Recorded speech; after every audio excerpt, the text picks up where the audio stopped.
jungle a fair bit. As you said, the buffs are certainly going to help it out, but haven't seen too much success for that starter jungle, so maybe some extra damage online into a meta where there's a lot of full damage carries in the jungle, right? And from what I've seen, it's been a lot of, you know, you're not teching in any tank items more often than not, especially on a pick like Pele, right? Kirmi is going to be going full damage, just trying to one-shot with that Volcanic Lightning. Maybe a sort of tanky pick in that Surtur can help you out in that dive, as well as just, you know, being another tanky frontliner for the rest of the comp, because Haddix is on the Hades, right? Maybe you need a little bit more frontline. Maybe this Hades isn't going to be able to pull off that much tank stats. So, as a warrior in the jungle is not always bad. Sort of a Sino-esque role here for the Highland Ravens, whereas on the other side, the Gilded Gladiators, along with the double mage comp, Freya has been top of the tier list for a while in that duo lane.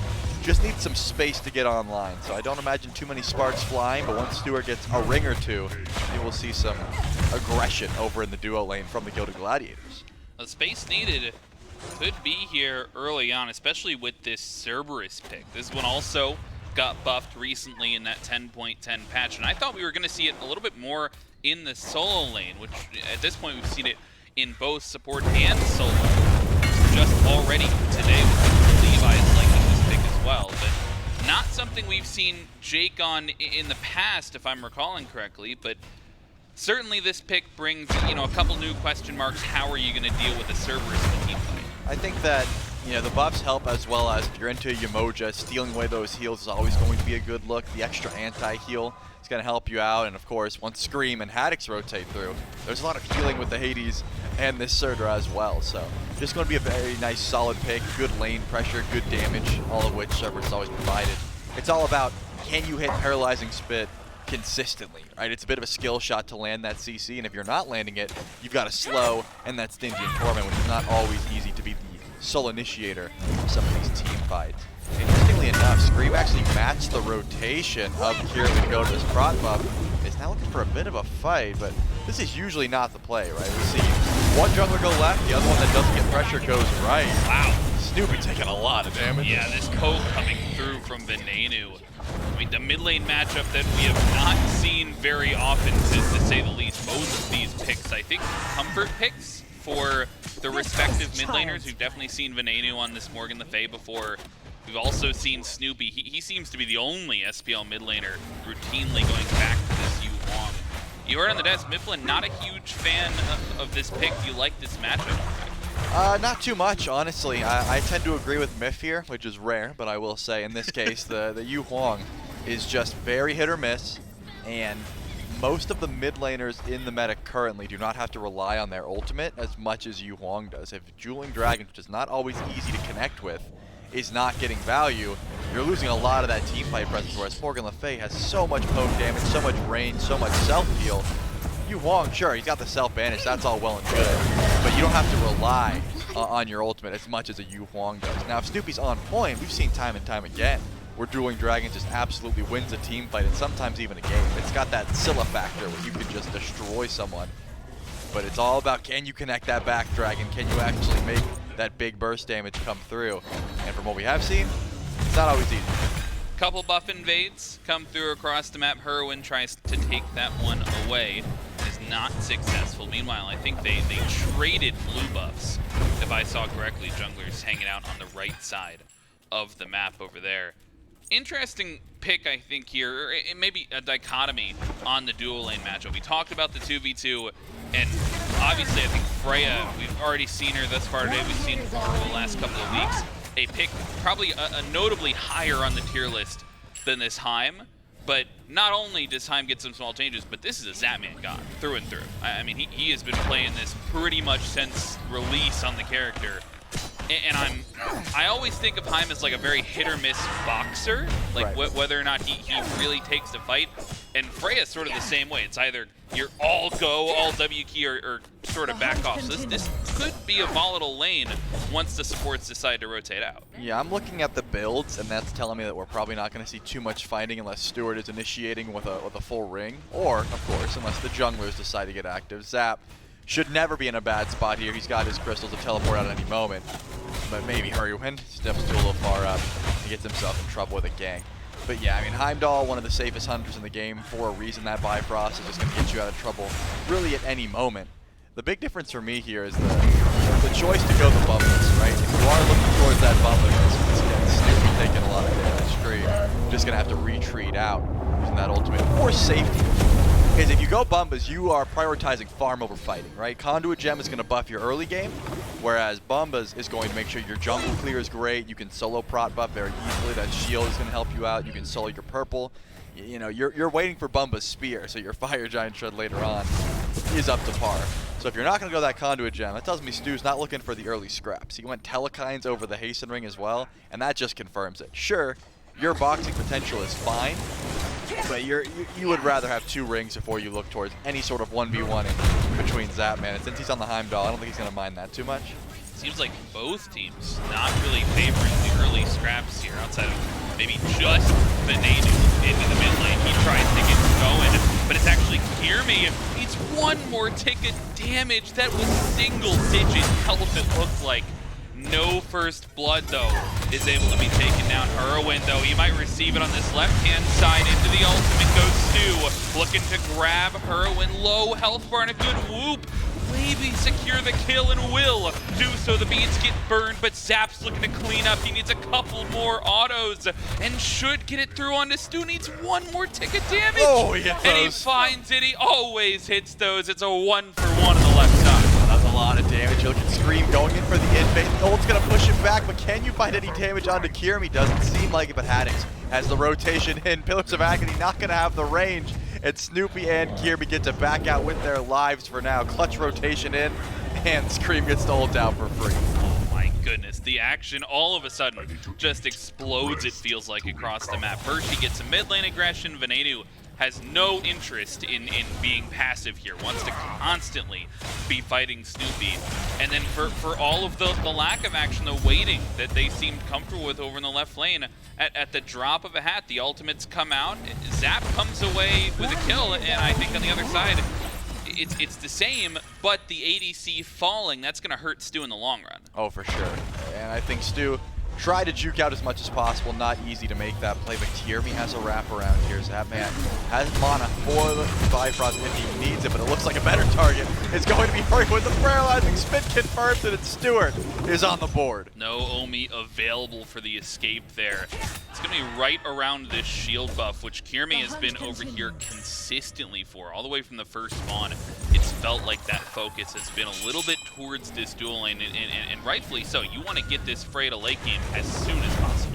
Absolutely. Like I said, that second ring really is a good time here. Kirmi does have volcanic lighting. He's trying to decide if he wants to use it.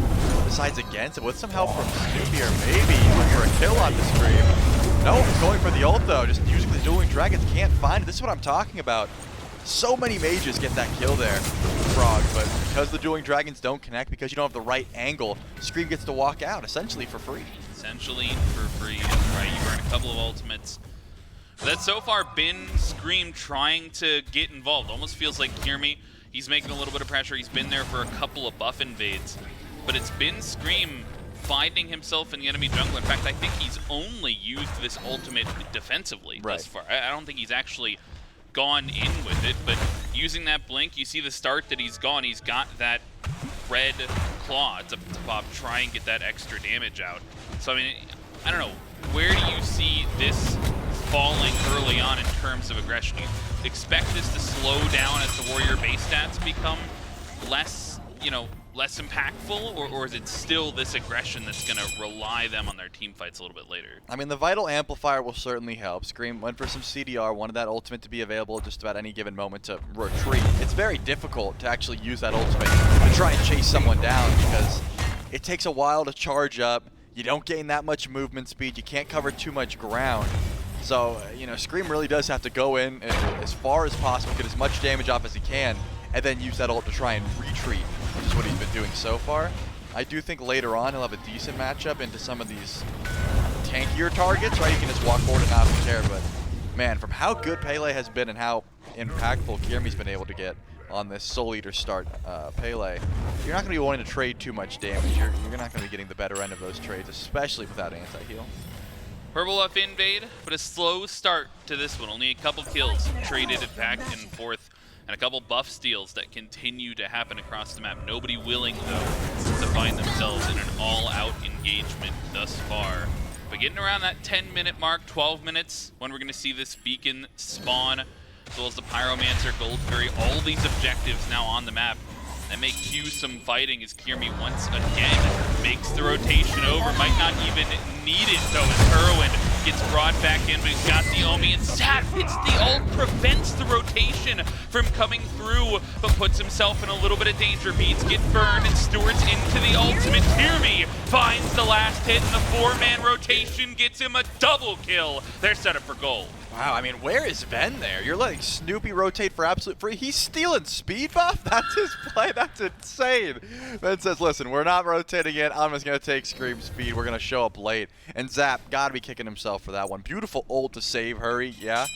Doesn't work out. You both end up dying anyway, so probably just want to save onto your own life. Maybe the Snoopy rotation was the one that wasn't called out. Hey, if it's just Kiermi, yeah, that ult saved his life, but he doesn't end up doing it now. And Ven does have a late rotation here. Has been spotted. Here comes the teleport in the Bifrost. It looks like Awesome Jake might be in some trouble. I don't know, they've got eyes on the rotation. Awesome Jake is the focus thus far. That's all they're going to get, though, but the positioning might be a little bit more valuable. Gold Fury started up forward here for the Highland Ravens, and nobody in range from the Gilded Gladiators to step forward. It'll be 1 kill and a Gold Fury traded back for the Red Squad. Yeah, that's a great callback. I don't think Zap needed to take that long Bifrost in, but it ends up working out. Unfortunately, Jake just sticks around way too long.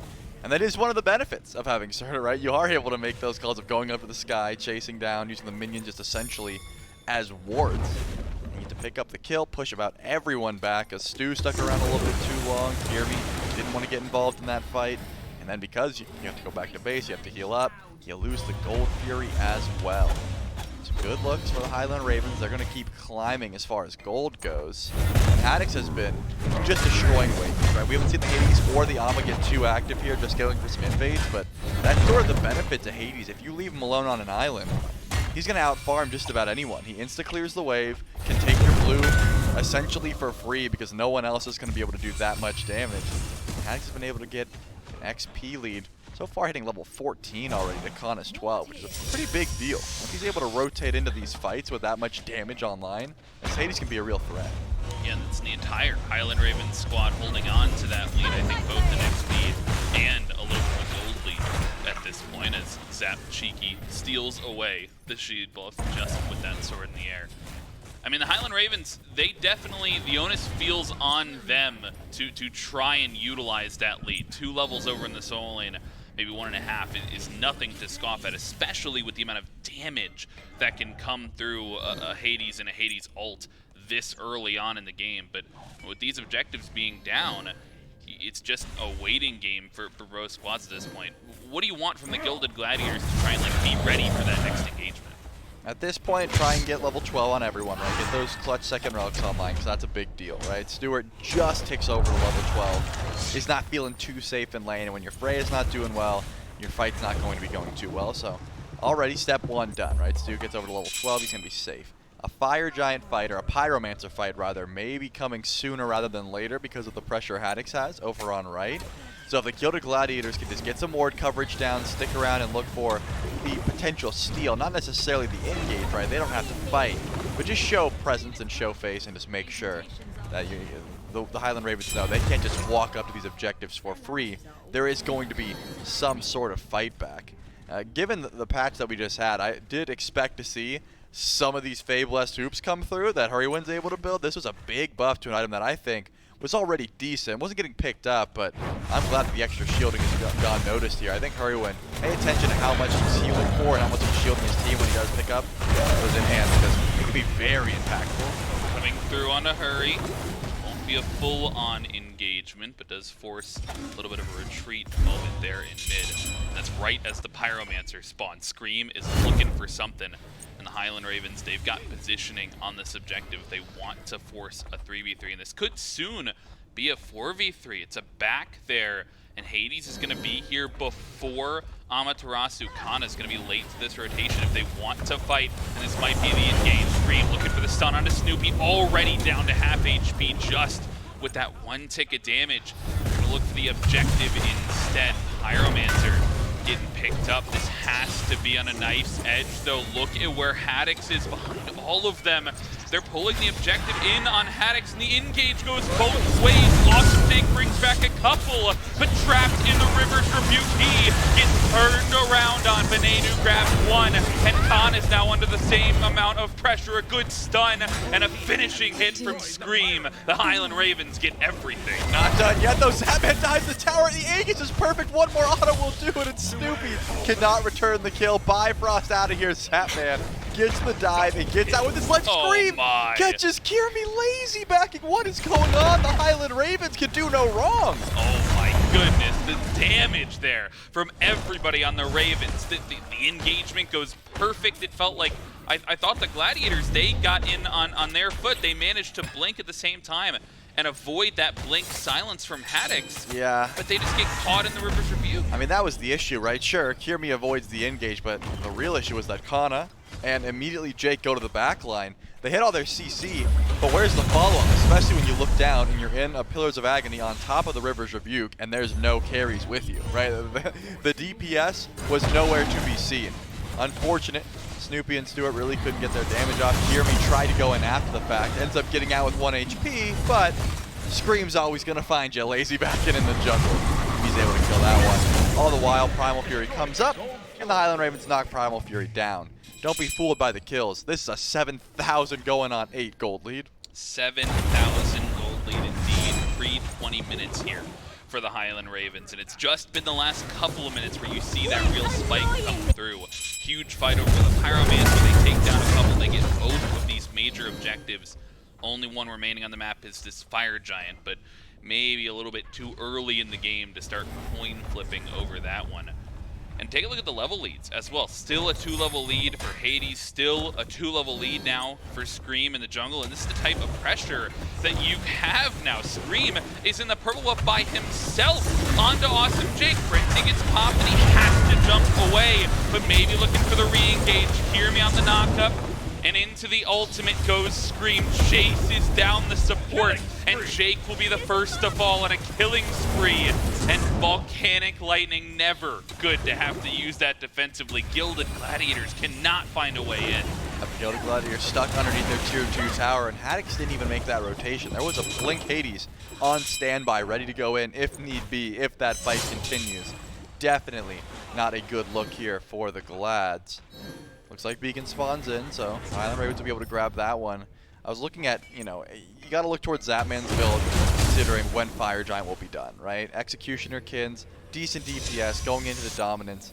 Because you've got Hades, because you have plenty of burn from the Surtur as well, no pun intended, there should be time for a Fire Giant pull sometime in the next 5 minutes. With a lead like this, I would say you're misplaying if you're not going in for that Fire Giant pull. However, you do know that Kana is going in here aggressively. Scream doesn't have that ultimate defense. They just came up, actually. Can he get up to the sky, though? Looks like they're trying to chase this one down. They tried to re-engage, but the health bars, you can see it going one way versus the other. Hear me. He gets taken down just as quick as he engaged. Scream finds the second on his Snoopy, and Kana has to run for the hills. The Highland Ravens up 2. And Zapman, all the while, he is just pushing down this left-hand side. Stu can't step up.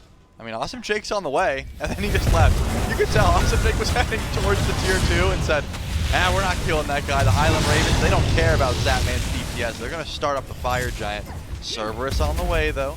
Is this a bait? Do you just want to try and kill the dog? Is the question. Seems like yes. Yeah, Jake has to be the play here. He'll jump over the wall, but Scream has the option covered. And they're all onto the Cerberus here. And Scream will grab the last hit on a Rampage in the mid lane. That does at least pull them off the Fire Giant, but it's right as the Pyromancer is spawning. It just continues snowballing for the Ravens.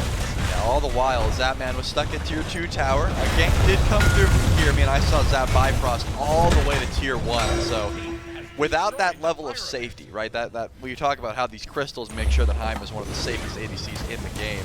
If you take a teleport from tier 2 to tier 1, you're the enemy tier 2 to your own tier 1, you are not going to be able to use the Bifrost for at least a couple minutes. So now Zap has to play extremely safe, considering his team pretty much owns the right side of the map in that Fire Giant pit. He's going to be just fine. Kana acting as a moving ward, just checking on the FG pit.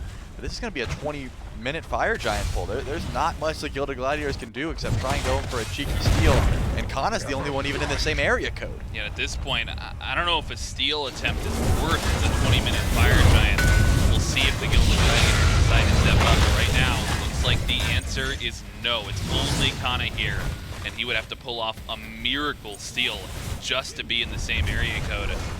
Sticking around for it, maybe looking to dash past Haddix, but the Fire Giant, great zoning, perfectly timed from Haddix, will not allow any miracle steal to come through. The Gilded Gladiators, they'll at least grab the Oni Fury, but now they have to set up for a siege defense. Yep, Gilded Gladiators probably head back to base soon. Room to push down the last 3 Tier 2 towers is the plan for the Highland Ravens, and they can get plenty of extra gold in pocket as well. That can be very scary stuff.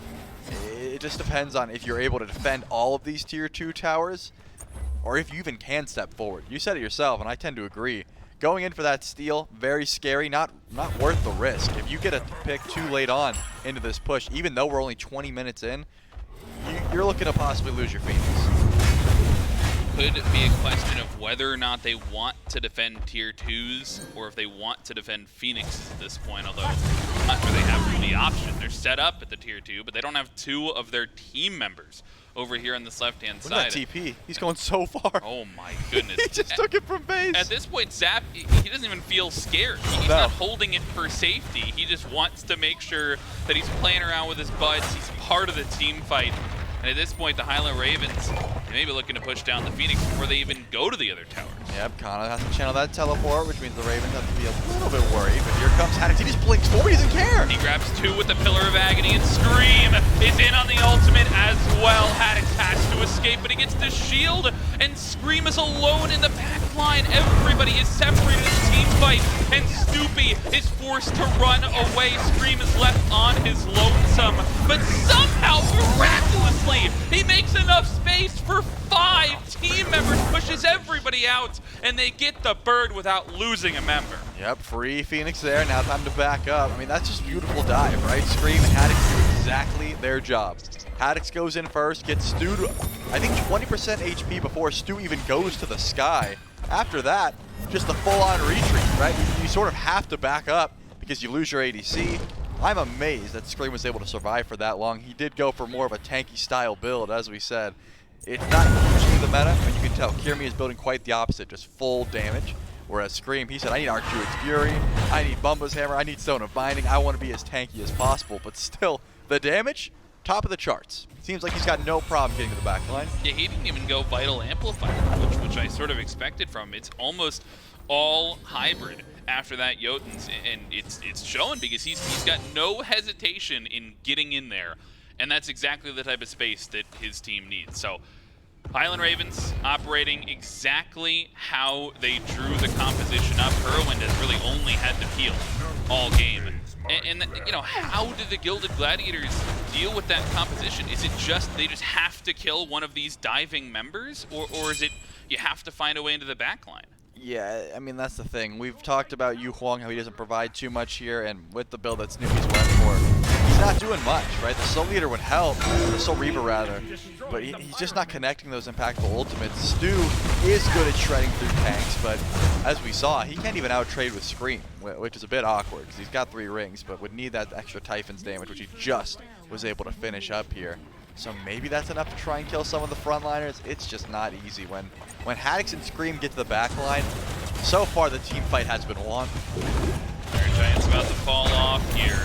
He's got one wave on the push. Zap has to leave, but the Phoenix gets taken out. Scream's left alone, and he will finally be shut down, but in trade for the Soul Laner, Kana gets taken down on the other end of the fight, and the Highland Ravens, they'll take the Phoenix and a 1-for-1, and then they'll set up for fire.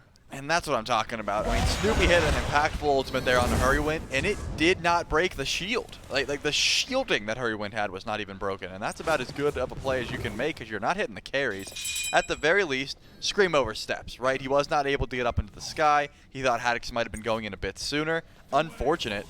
But you have 2 Phoenixes down at 24 minutes. You're fine with that play. A little bit of positioning here. Jake stepping up into 4. Will be pulled back just a little bit. I think the Highland Ravens hesitant to pull the trigger fully just for a level 15 support, probably rightfully so. This Primal Fury's up, but everybody's back in. Everybody's getting set up for this Fire Giant. Currently no ward coverage on the right side of the map, really, for either squad.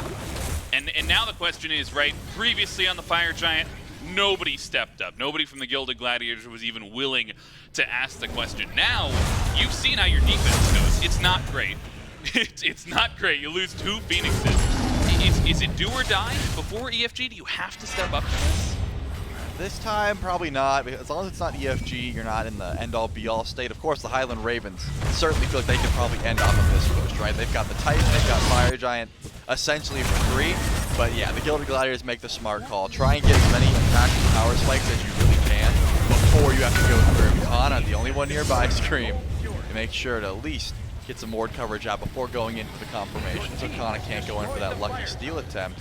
But there are still 2 Titans to deal with. Scream already here. Should be relatively free to push forward and grab the tier 2 tower. But you got Kirmi on the other side of the map. You got Stu on the other side of the map. That left side Phoenix will be protected for now. That last wave of firemen is stealth. And this is a dream setup for the Highland Ravens. 10,000 gold up, 25 minutes. Maybe it'll get better if we get to later. They'll have an EFG in their pockets potentially. But I mean, you can't ask for much more than this Titan pushing down the right-hand side as these mid-bird is going to be under pressure as well. They have to find the engage, though. Is that going to teleport in again? Oh, my goodness. Here he comes. He's coming all the way down the line. They've got the Titan pushing as well. The teleport all the way in shows, hey, I do not need this teleport. I've got my ultimate for a dash. And here comes the Titan who can essentially solo that Phoenix if given the opportunity. They let it do so. The ultimate's out and only grabs Zapman, and Haddix is in as well for the engage. Look for Scream in the air. The Titan falls low, but the re-engage has to come through for the Highland Ravens. The Titan still is not down to the Phoenix, rather, and Zapman grabs Jake, he grabs Stewart as well. Who needs an escape when all you need is the W key? Venenu grabs the 3rd, and Kana is trapped between the red team and his base, has to run the other way.